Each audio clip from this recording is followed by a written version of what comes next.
Hello everyone, welcome to Vidya trans.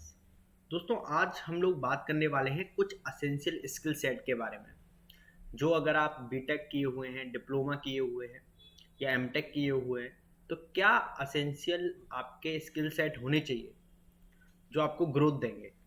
ठीक है। तो सबसे पहले अगर हम बात करें तो ये हमारा पहला पॉइंट यही है, why learning new skills is important for your career. ठीक है। तो जब भी आप कोई नई स्किल्स आप सीखते हैं तो उससे क्या बेनिफिट आपको मिलते हैं, इसके बारे में हम लोग डिस्कस करेंगे। तो मान लीजिए आप अभी डिप्लोमा किए हुए हैं। ठीक है। यहाँ पे हम हैं अभी। मान लो आपने डिप्लोमा की हुई है, तो आप इस पॉइंट पे हैं अभी। ठीक है। एक सेकंड में पेन देख लेता हूँ। ठीक है। तो आप इस पॉइंट पे हैं, आपने डिप्लोमा कंपनी कंप्लीट की हुई है और अभी काम कर रहे हैं, वर्किंग है अभी, या फिर अभी फ्रेशर हैं। डिप्लोमा के बाद आप अभी निकले हैं और अभी आप फ्रेशर हैं। तो जब भी आप डिप्लोमा या बीटेक या एमटेक कुछ भी कोर्स करके आप निकलते हो, ये एक जो कोर्सेज होते हैं, ये एक असेंशियल है। असेंशियल मतलब ये आपको, अगर कोई भी फील्ड है आपका, अगर आप इलेक्ट्रिकल से हो, इलेक्ट्रॉनिक्स से हो या सिविल से हो, इन तीनों ब्रांच के बारे में ही हम लोग डिटेल में बात करेंगे। इलेक्ट्रिकल, मैकेनिकल, इलेक्ट्रॉनिक्स और double E electrical and electronics. ठीक है। और मान लो सिविल से हो, तो जब ये आप पढ़ के निकलते हो तो ये बेसिक आपके क्लियर हो जाते हैं। क्लियर मतलब आपको सब्जेक्टिव जो नॉलेज होती है उस पर पकड़ बन जाती है। और कई लोगों को लगता भी होगा कि हमने कुछ पढ़ा नहीं, लेकिन फिर भी बहुत सी चीज़ें वो एग्ज़ाम देते देते भी सीख जाते हैं।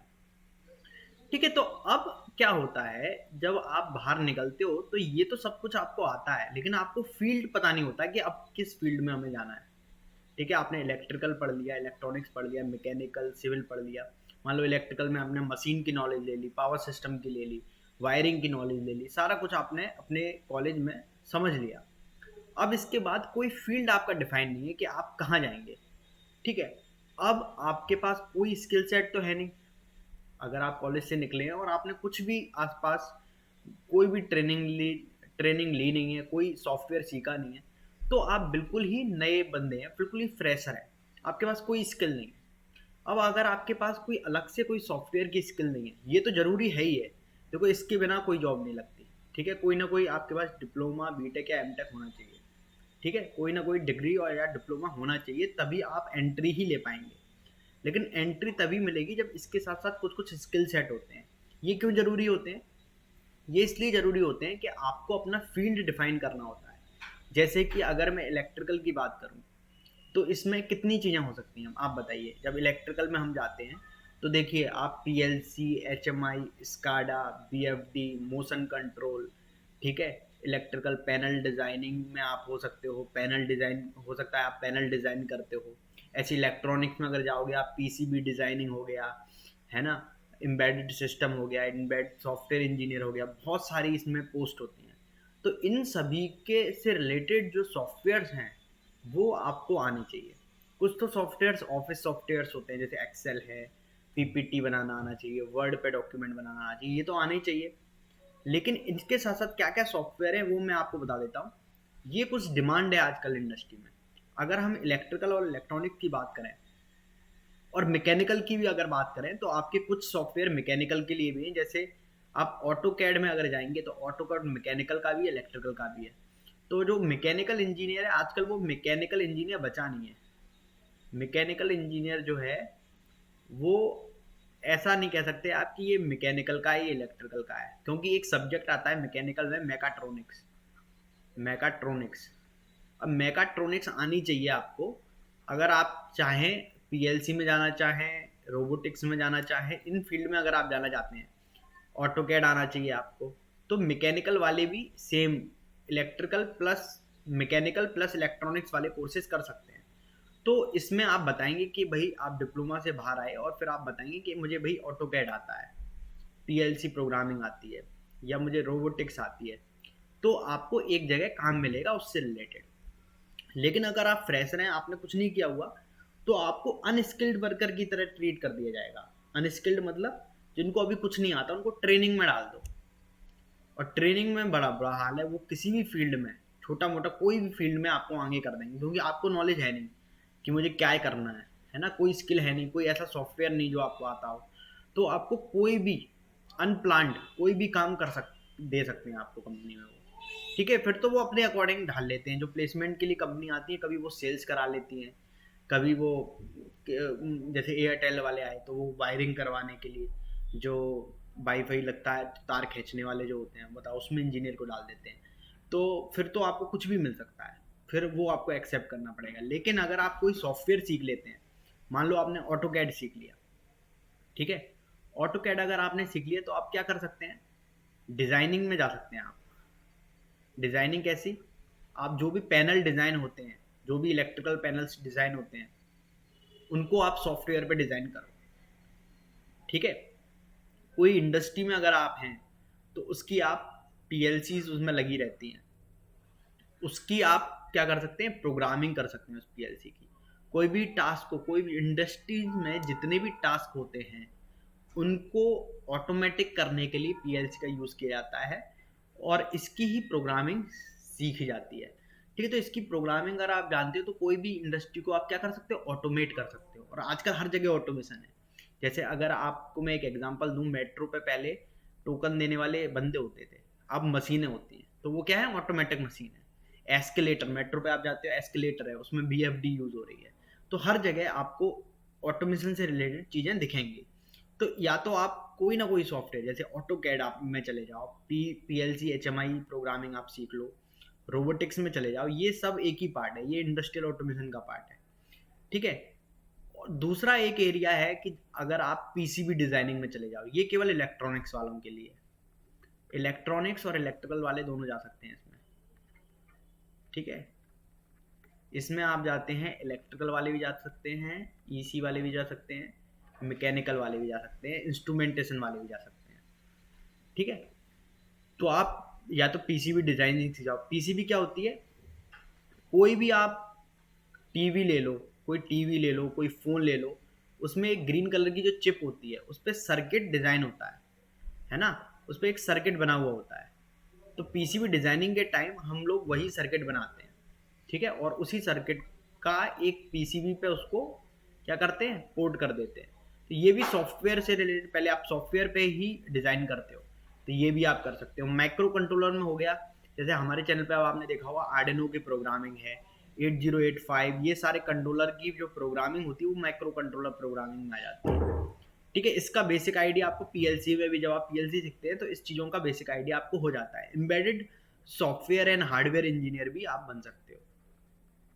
तो इसके लिए आपको क्या करना पड़ेगा, आपको कहीं ना कहीं से ये जो स्किल्स हैं इनको एक्वायर करना पड़ेगा, कहीं ना कहीं से। ठीक है, अब ऑटो कैड आपको बहुत जगह यूट्यूब पे मिल जाएगा, पीएलसी एंड एचएमआई प्रोग्रामिंग भी आपको यूट्यूब पे बहुत जगह मिल जाएगा।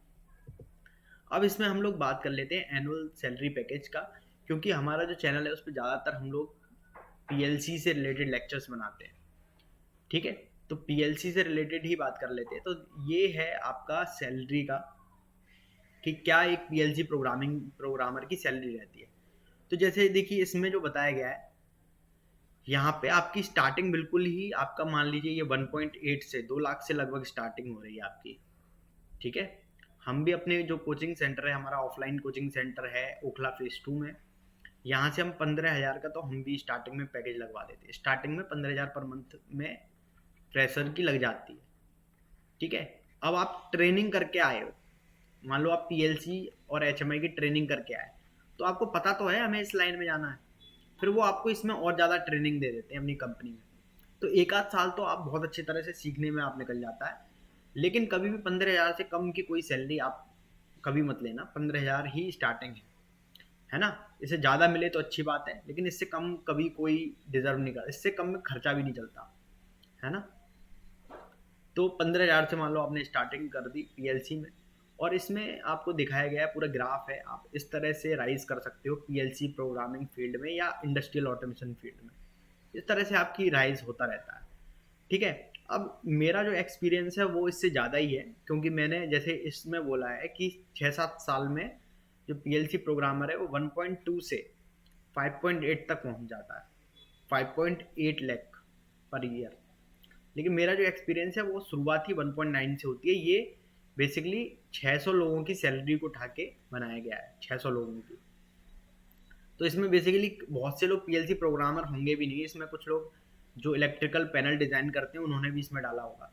लेकिन मैं आपको अगर एक्सपीरियंस के तौर पर बताऊँ तो 1.9 से स्टार्ट होता है और ये 7-8 तक पहुँच जाता है। अगर डिपेंड करता है कि आप किस तरह से स्विच करते हैं। तो 3 लाख तो बहुत आसानी से आपका 2-3 साल में आप पहुँचा देते हो। ये तो मेरे पास ऐसे कई एग्जांपल हैं। जैसे एक मैं एग्जांपल दिखाऊँ तो जैसे जो हमारा कोर्स है पीएलसी प्रोग्रामिंग का, एक स्टूडेंट ने ज्वाइन किया था। तो उनको मेरे हिसाब से 2-3 साल हो गए थे। 2-3 साल हुए थे उनको इंडस्ट्री में काम करते-करते, और वो बेसिकली पैनल डिज़ाइनिंग वगैरह में काम करते थे। उसके बाद उन्होंने पीएलसी प्रोग्रामिंग भी सीख ली। ठीक है, तो सबसे पहले अगर आप स्टार्टिंग में इंडस्ट्री में जाते हो, मान लो आप पैनल डिज़ाइनिंग का काम करते हो या इलेक्ट्रीशियन का काम करते हो, ठीक है, तो पैनल डिज़ाइनिंग अगर आप करते हो तो ऑलरेडी आपको पीएलसी या इंडस्ट्रियल ऑटोमेशन इक्विपमेंट की वायरिंग के बारे में नॉलेज है, और अब आप चाहते हो कि उसको हम पीएलसी में कन्वर्ट, पीएलसी प्रोग्रामिंग अब मैं कर लूँ, तो बहुत आसानी से आप ये सारी चीज़ें सीख जाते हो, है ना। तो इन्होंने ये किया, इनको अब 52,000 पर मंथ बता रहे थे ये कि मैं मुझे अब मिलने लगे हैं। तो ये तो एक दो एग्जांपल तो मेरे साथ मेरे पास भी हैं जिन्होंने 2-3 साल में इतनी अच्छी ग्रोथ कर ली, कोई एक स्किल सेट सीख के।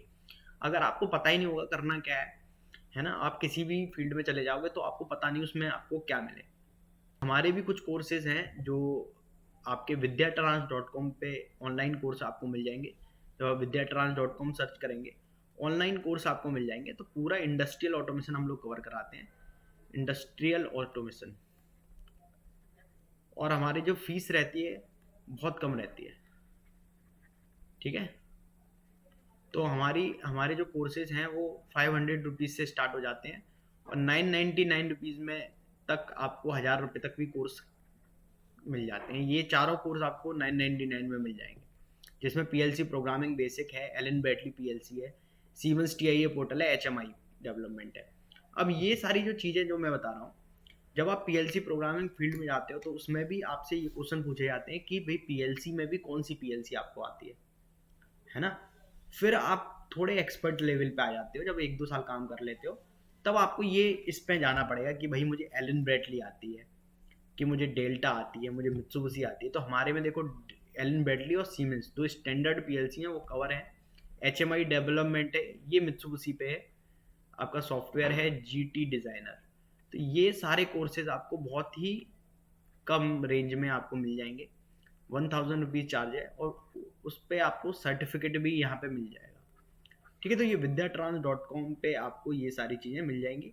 तो यहाँ से आप इन कोर्सेज को एक्सेस कर सकते हैं, ठीक है। दूसरी चीज़ मैं अभी आपको देख रहा था तो मुझे इंडिया मार्ट पे ये मिला। तो पीएलसी प्रोग्रामिंग सर्विस जो होती है, मान लो आप प्रोग्रामिंग के लिए कहीं जाते हो, ठीक है, तो उसके चार्जेस देखो यहाँ पे किस हिसाब से आप एज अ फ्रीलेंसर भी यहाँ पे काम कर सकते हो। तो 5000 पर डे ऐसे चार्ज लेते हैं आपके पीएलसी प्रोग्राम, ठीक है। तो इस तरह से भी आप एज अ फ्रीलेंसर भी इस फील्ड में काम कर सकते हो। Thank you very much.